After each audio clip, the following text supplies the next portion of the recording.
Bueno, estimado docente, muy buenas noches. Soy el abogado Ángel Marcelo Sarango Andrade, estudiante de la maestría de Derecho Constitucional, Convención de Derechos Humanos. En esta noche voy a exponer mi trabajo de investigación consistente en el estudio de caso de la sentencia número 202-19-JH/21.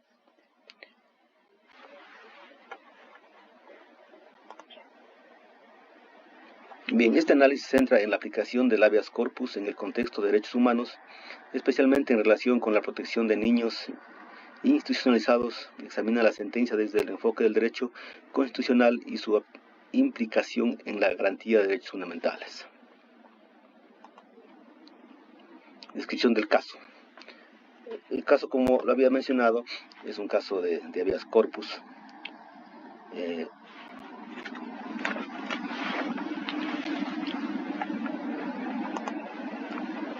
La acción extraordinaria de protección se centra en la aplicación del habeas corpus como mecanismo de salvaguardar los derechos de los niños que se encuentran en instituciones. Este enfoque es crucial en el contexto donde existe riesgo de vulneración de derechos fundamentales. Relevancia del derecho constitucional y en derechos humanos. Este caso subraya la importancia del derecho constitucional en la defensa de los derechos humanos, resaltando cómo el sistema judicial debe actuar para garantizar la protección de los niños vulnerables. Descripción del caso. Debe haber manifestado. Datos generales del caso.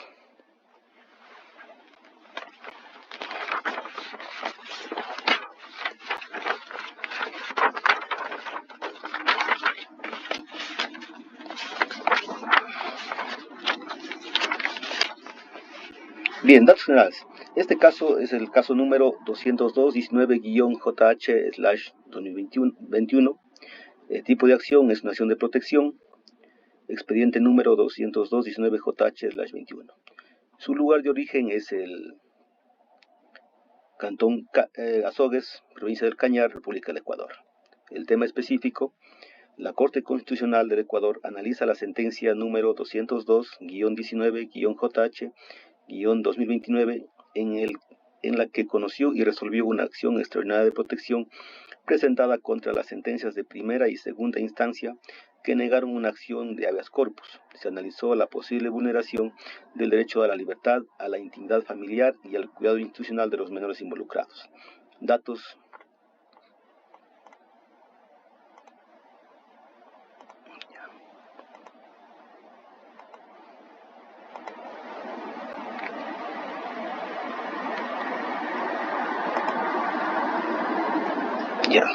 Tenemos datos de los intervinientes. La accionante es la señora Rosa Pérez, madre y representante legal de los niños involucrados, que presentó una acción de habeas corpus a favor de sus hijos menores.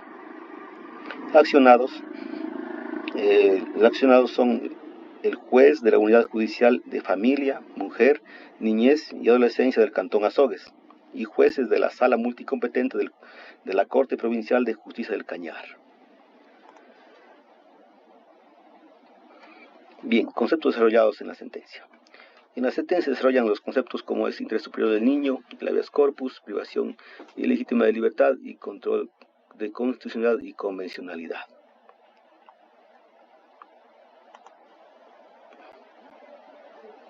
Interés superior del niño es un principio fundamental que establece que todas las decisiones y acciones que afecten a un menor deben priorizar su bienestar, desarrollo integral, garantizando sus derechos y protegiéndolo ante cualquier vulneración.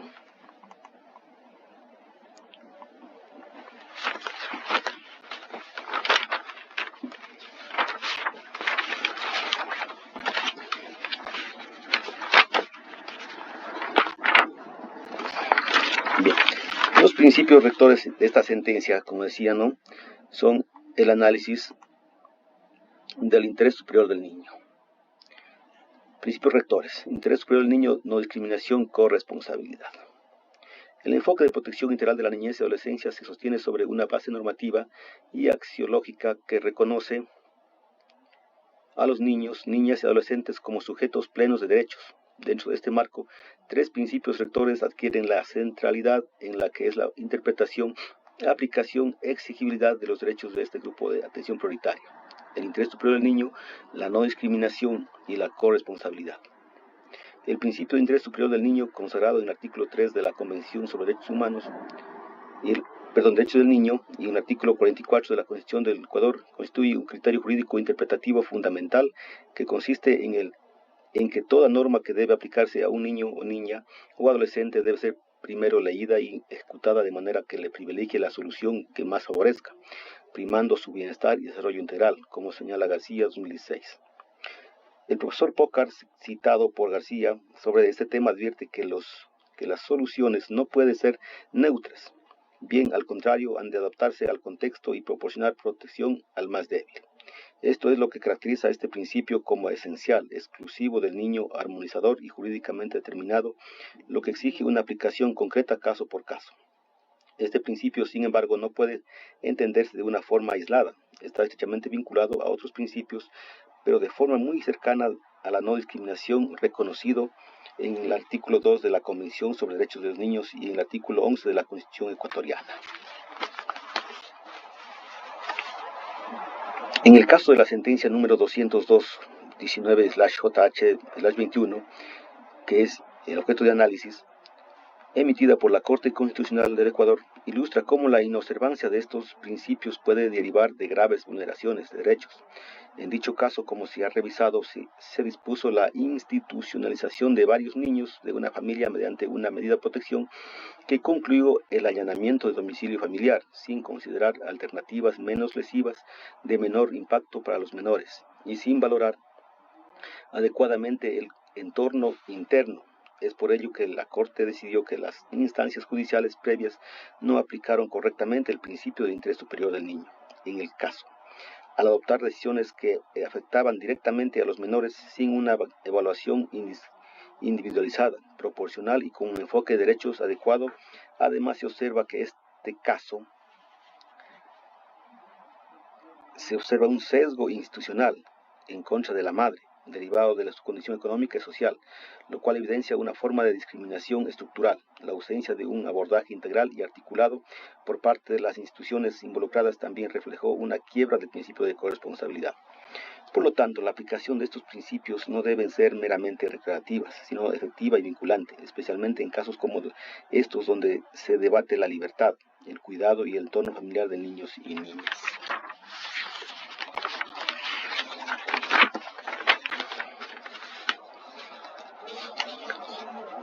Tenemos también, siguiendo con esta exposición, otro de los derechos que analizó la Corte Constitucional en la sentencia antes indicada, tenemos el derecho a la libertad personal. El derecho de la libertad personal en contexto de niñez debe ser protegido en especial rigor. Las medidas que impliquen una separación del entorno familiar deben estar siempre justificadas con criterios técnicos, jurídicos y éticos y nunca ser utilizadas como respuesta automática frente a situaciones de vulnerabilidad social o económica. La Convención de Derechos del Niño, 1989, establece que la privación de libertad de un menor solo podría aplicarse como último recurso y durante el periodo más breve que proceda. Asimismo, la Corte Interamericana de Derechos Humanos ha señalado que la detención de niños debe ser una medida de carácter excepcional adoptada en función del interés superior del niño y por el tiempo más breve posible. En el mismo sentido, Eroles, 2001, sostiene que la institucionalización de menores sin justificación legal, sin control judicial efectivo, constituye una forma encubierta de privación de libertad. En el caso analizado por la Corte Constitucional, en la sentencia número 202-19/JH/21, se incumplieron estos estándares que se acaban de resaltar, el haberse ordenado el internamiento de varios menores sin una valoración completa de su situación familiar, sin alternativas previas y sin base jurídica suficiente, la que derivó en una vulneración directa a su derecho a la libertad. También tenemos otro derecho que se vulneró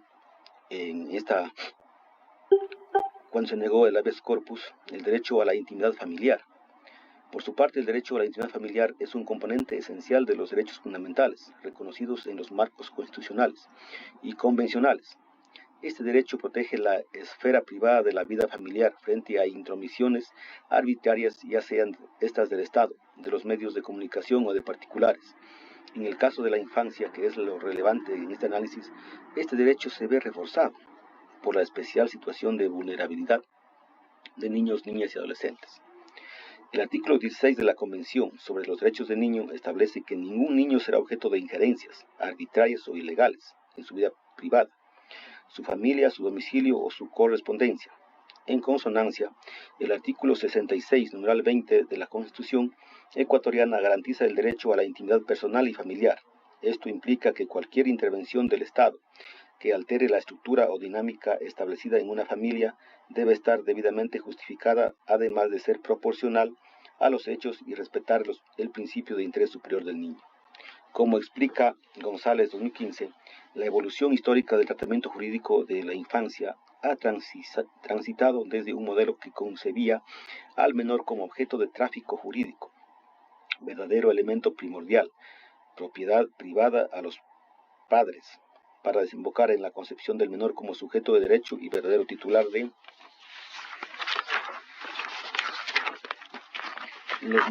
los mismos. Esa transformación que la exige que la intimidad de los niños sea respetada con una perspectiva de derechos, es decir, que reconozca su autonomía progresiva y su derecho a desenvolverse en espacios seguros, libres de exposición, injerencias y precisión innecesaria. Aunque esta discusión suele asociarse a contextos más del tipo mediáticos, también se aplica la intervención del Estado en el núcleo familiar. En el caso analizado, mediante la sentencia número 219-JH/21, se ordenó el internamiento de varios niños en una institución estatal, mediante una supuesta medida de protección que implicó el allanamiento de domicilio materno, resultando más perjudicial que beneficiosa. Esta actuación judicial se dio sin que existiera una amenaza concreta ni un análisis riguroso del entorno familiar, lo que vulneró el derecho a la intimidad familiar, pues supuso una ruptura de forma muy abrupta del espacio seguro de los menores, sin el respeto debido a su vínculo afectivo ni a la privación de su convivencia. La Corte Constitucional, al resolver la acción extraordinaria de protección, advirtió que esta medida resultó desproporcionada y carente de un sustento técnico, afectando los derechos fundamentales que debieron en su lugar haber sido protegidos por las instituciones jurídicas y administrativas. En este sentido, la Corte para este caso afirmó que la vida en familia no puede verse interrumpida arbitrariamente bajo una lógica tutelar que no toma en cuenta la realidad concreta del niño o niña ni valora alternativas menos invasivas que pudieran ser aplicadas.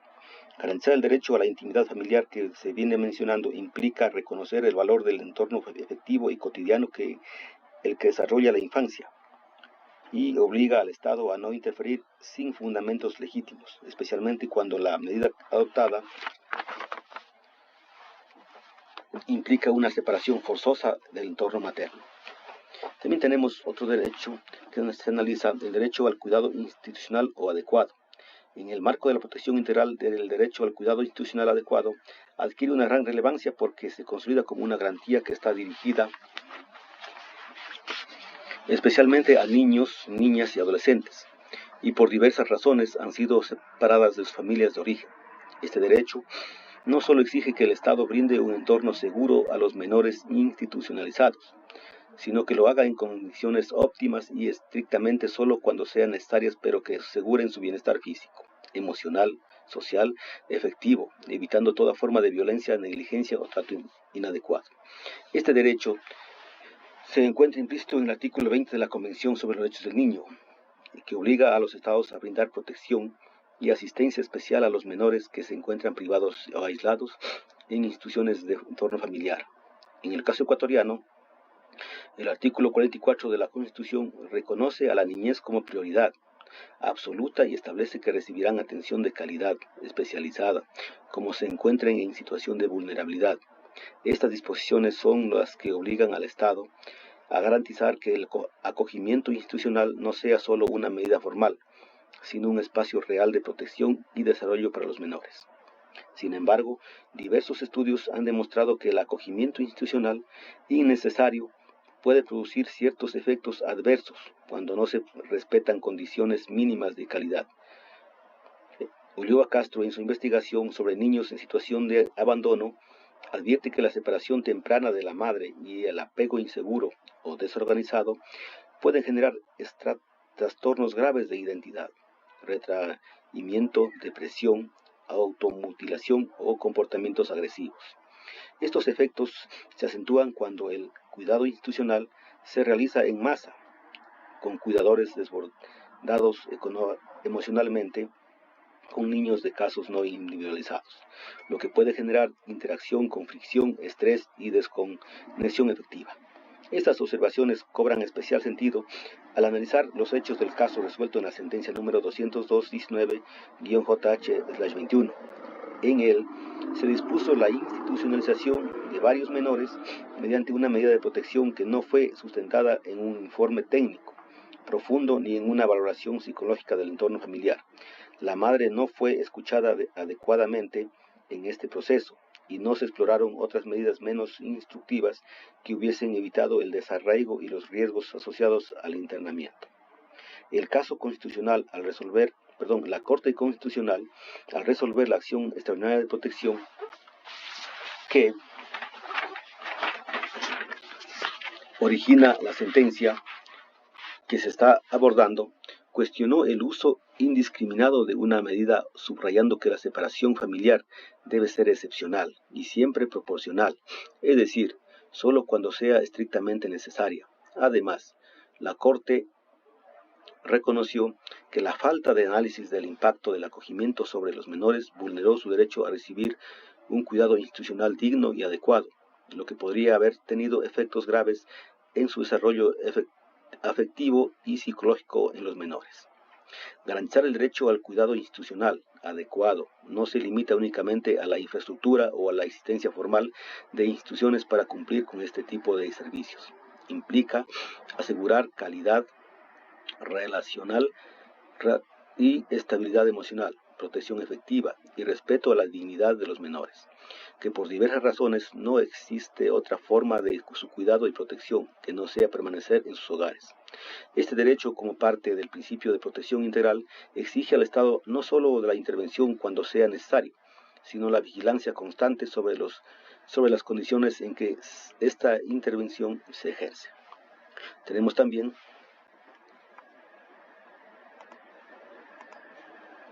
el habeas corpus. El habeas corpus es un recurso legal que protege la libertad personal de los individuos.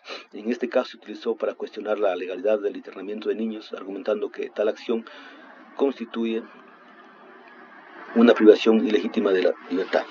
Bien, dentro del catálogo de garantías jurisdiccionales que forma parte del Estado Constitucional de Derechos y Justicia Social, en el Ecuador, el mecanismo del habeas corpus ocupa un lugar privilegiado como medio de protección inmediata del derecho a la libertad personal y de la integridad física de las personas. Su finalidad no solo radica en corregir detenciones arbitrarias o ilegales, sino también en garantizar que las condiciones de detención sean dignas y respetuosas de los derechos humanos. En el caso de niños, niñas y adolescentes, esta garantía sí cobra una dimensión especial al estar directamente vinculada con el principio del interés superior del niño y la obligación reforzada del Estado de proteger su desarrollo integral, que se analizó en líneas anteriores. La Constitución de la República del Ecuador, en su artículo 89, y los tratados internacionales de derechos humanos reconocen el habeas corpus como una herramienta de características accesible, rápida y eficaz para restituir derechos cuando han sido vulnerados.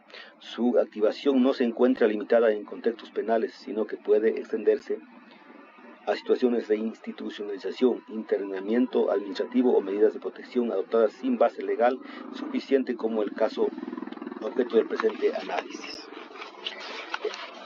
Este apartado tiene como objetivo examinar la naturaleza jurídica del habeas corpus, sus características principales y su aplicación concreta en contextos que involucran a personas menores de edad. Tenemos la naturaleza jurídica y características del habeas corpus. El habeas corpus es una garantía constitucional de carácter tutelar, la que quiere decir que está destinada a proteger de manera inmediata y efectiva el derecho fundamental a la libertad personal. Históricamente, esta acción ha sido considerada uno de los instrumentos más relevantes de la defensa de los derechos humanos, en particular, usada frente a detenciones ilegales, arbitrarias o ilegítimas.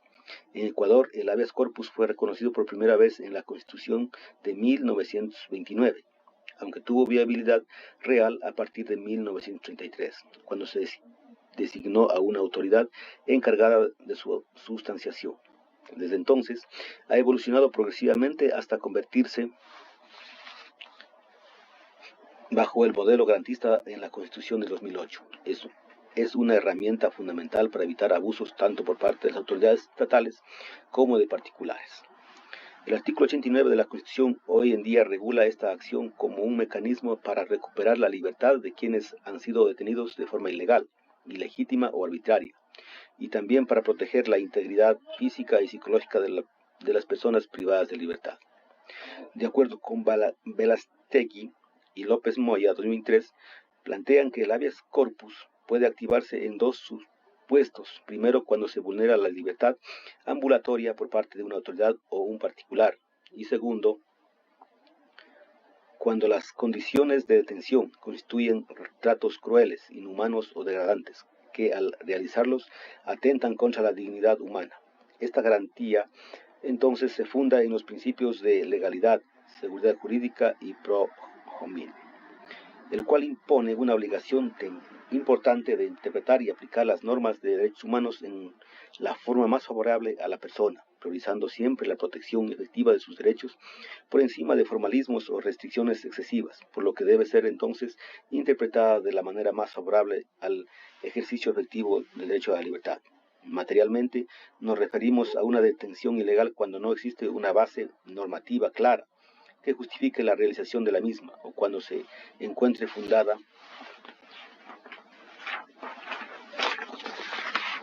en figuras penales inexistentes en la ley penal vigente. Formalmente incluso se habla de detención arbitraria si ésta no se encuentra realizada con un cumplimiento de los procedimientos establecidos, como la falta de información sobre las causas de la detención, la ausencia de orden judicial o la superación de los plazos máximos de detención. En el contexto de la niñez y adolescencia, el habeas corpus adquiere una dimensión aún más relevante, porque en este panorama está vinculado no solo a la libertad física, sino al desarrollo integral de los menores. Es por ello que la Convención sobre Derechos del Niño, 1989, en su artículo 37, establece que la privación de libertad debe aplicarse únicamente como último recurso, en casos justificados y durante el menor tiempo posible. Este principio fue esencial en el análisis efectuado por la Corte Constitucional en la sentencia número 202-19-JH-21. A pesar de que los jueces de primera y segunda instancia negaron la acción alegando que no existía encierro formal, la Corte Constitucional corrigió esta interpretación y sostuvo que el internamiento institucional injustificado sí configura una restricción a la libertad protegida por la Constitución, especialmente cuando se adopta sin sustento técnico, sin debido proceso y sin valorar alternativas menos lesivas. Esta sentencia reafirma que el habeas corpus no solo protege la libertad física, sino que actúa como una herramienta para evitar decisiones estatales que, bajo el pretexto de protección, terminan generando vulneraciones a derechos fundamentales y siendo más perjudiciales que protectoras, en especial cuando se trata de niños, niñas y adolescentes, ya que el Estado tiene la obligación de evaluar cuidadosamente cada situación, respetar sus vínculos efectivos y su entorno, y aplicar una garantía cuando las condiciones de institucionalización atenten contra la libertad y dignidad. Aplicación en casos de niñez y adolescencia. En el contexto de la niñez y adolescencia, la acción de habeas corpus se convierte en una herramienta de protección reforzada, que, como en la sección anterior se mencionó, frente a situaciones de institucionalización injustificada o ante la separación arbitraria del entorno familiar, a la vulneración del derecho a la libertad bajo el pretexto de medidas de protección. Esta garantía generalmente vincula a las decisiones de carácter penal, ha sido y a veces reconocida por la jurisprudencia nacional e internacional como aplicable también en escenarios no punitivos en los que existe una privación de libertad del tipo de hecho, aunque no se configure formalmente como arresto o reclusión del tipo en común.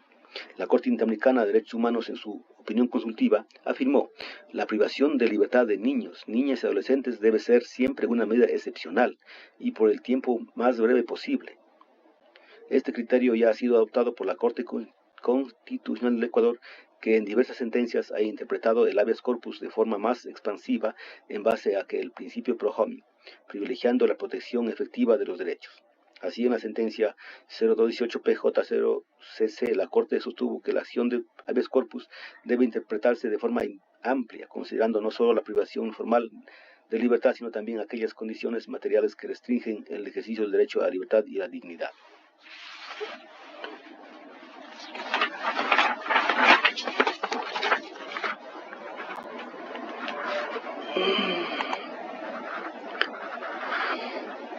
Privación ilegítima de la libertad. La privación ilegítima de la libertad se refiere a la detención de una persona sin el debido proceso legal o justificación adecuada. En esta sentencia se argumentó que el internamiento de niños se realizó sin fundamentos claros y sin la intervención de un juez especializado. Control de constitucionalidad y convencionalidad. El control de constitucionalidad y convencionalidad implica la revisión de normas y actos jurídicos para garantizar que sean coherentes con la Constitución y los tratados internacionales de derechos humanos. Esta sentencia establece un precedente en la interpretación de estos conceptos en el contexto de la protección de los derechos de los niños. Tenemos normas constitucionales tratadas. Tenemos el artículo 44, derechos de los niños, derecho a la dignidad, de protección de grupos vulnerables, artículo 36, derecho a ser escuchado, Convención, artículo 3, interés superior del niño, Convención, artículo 16, protección a la vida familiar, Convención, artículo 20, acogimiento de niños, Convención, artículo 37, prohibición de detención arbitraria. Luego tenemos los contextos críticos del caso. El caso presenta un internamiento de niños que se realizó sin la debida justificación técnica ni la intervención de un juez especializado. Además, se llevó a cabo un allanamiento en el domicilio y el recurso de habeas corpus fue rechazado, lo que plantea serias preocupaciones sobre la protección de derechos fundamentales de los menores involucrados. Cabe indicar que este recurso fue rechazado tanto por los jueces de primera instancia como los de segunda instancia.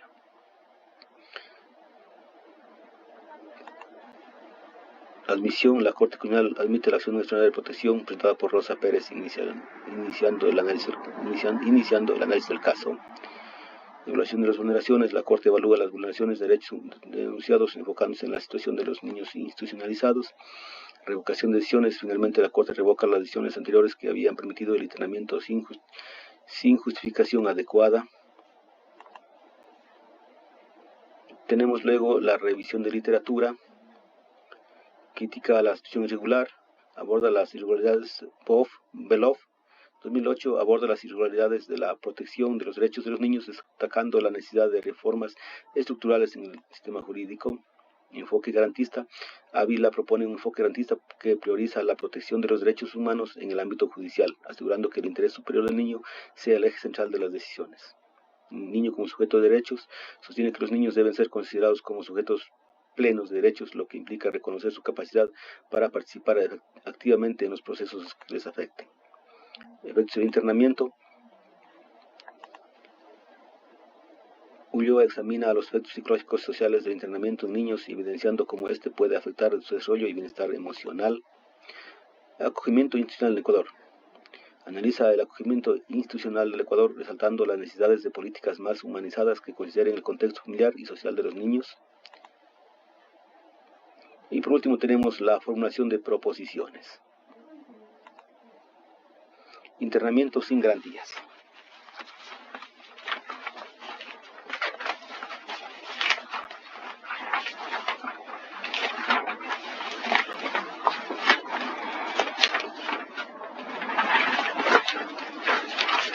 Bien. A partir del análisis de la sentencia número 202-19-JH-21 y de los principios constitucionales e internacionales aplicables, se formulan las siguientes proposiciones que permiten guiar la profundización del estudio y orientar las futuras líneas argumentativas en este trabajo académico. Proposición 1. La disposición de medidas de acogimiento institucional sin evaluación técnica, interdisciplinaria ni intervención de jueces especializados vulnera el derecho a la libertad personal de niños, niñas y adolescentes. Desarrollo. En el caso resuelto mediante sentencia número 202-19-JH-21, la Corte Constitucional del Ecuador examinó la medida judicial que ordenó el internamiento de varios menores sin un informe técnico adecuado ni la intervención de una autoridad judicial especializada en niñez. La Corte en este caso concluyó que esta acción vulneró el derecho a la libertad personal, al establecerse una forma de privación institucional sin las garantías necesarias. El artículo 89 de la Constitución reconoce la acción de habeas corpus para proteger la libertad cuando ésta se ve limitada incluso fuera del contexto penal. Además, la Corte resaltó que toda restricción debe ser debidamente motivada y fundamentada, lo cual no ocurrió en el presente caso. Proposición 2. La privación de libertad derivada del internamiento institucional justificado de menores puede ser cuestionada mediante la acción de habeas corpus, de acuerdo con el principio pro persona y la jurisprudencia constitucional ecuatoriana. Importancia del habeas corpus. La Corte Constitucional, al resolver esta causa, aclaró que el internamiento forzoso en instituciones de acogida, cuando no cuenta con respaldo técnico ni legal suficiente, constituye una forma de privación de libertad y por lo tanto es susceptible de ser impugnada mediante habeas corpus. Esto se fundamenta en el principio pro hoc, que ordena aplicar las normas de forma más favorable a la persona. En este sentido, la acción de habeas corpus no se limita a contextos penales exclusivamente, sino que se extiende a cualquier forma de restricción de la libertad, especialmente cuando se trata de niños, niñas y adolescentes. Tenemos proposición 3, la omisión del análisis del entorno familiar y de alternativas menos lesivas en decisiones judiciales sobre niñez infringe el principio del interés superior del niño, consagrado en la Constitución y la Convención sobre Derechos del Niño. Desarrollo. El principio del interés superior del niño, establecido en el artículo 44 de la Constitución del Ecuador y el artículo 3 de la Convención sobre los Derechos del Niño, exige que toda medida que afecte menores privilegios de bienestar y desarrollo. En el presente caso, la Corte determinó que la autoridad judiciales omitieron evaluar el entorno familiar de los menores antes de dictar su institucionalización, ni consideraron medidas de protección menos invasivas. Esta omisión constituye una infracción directa al principio mencionado, pues toda decisión que implique la separación del niño de su familia debe ser debidamente justificada y ser excepcional. También tenemos la judicialización de situaciones de pobreza mediante el acogimiento institucional de menores constituye una forma de discriminación estructural que vulnera el derecho a vivir en familia y el principio de no discriminación. La Corte Constitucional advirtió que las medidas adoptadas contra la madre de los menores, en este caso, correspondían más a su situación de pobreza que a una amenaza real contra la integridad de sus hijos. Esta actuación judicial bien refleja una discriminación de tipo estructural basada en la condición económica de la familia, lo cual claramente vulnera el derecho a vivir en familia y el principio de igualdad, no discriminación, recogido en el artículo 11 de la Constitución. También tenemos otra proposición que es criterios en acogimiento. El uso del acogimiento institucional como respuesta inmediata y no excepcional ante contextos de vulnerabilidad familiar incumple los estándares internacionales sobre medidas de protección infantil. Las directrices sobre las modalidades alternativas de cuidado de los niños y la Convención sobre los Derechos del Niño establecen que el acogimiento institucional debe ser una medida temporal, excepcional y justificada.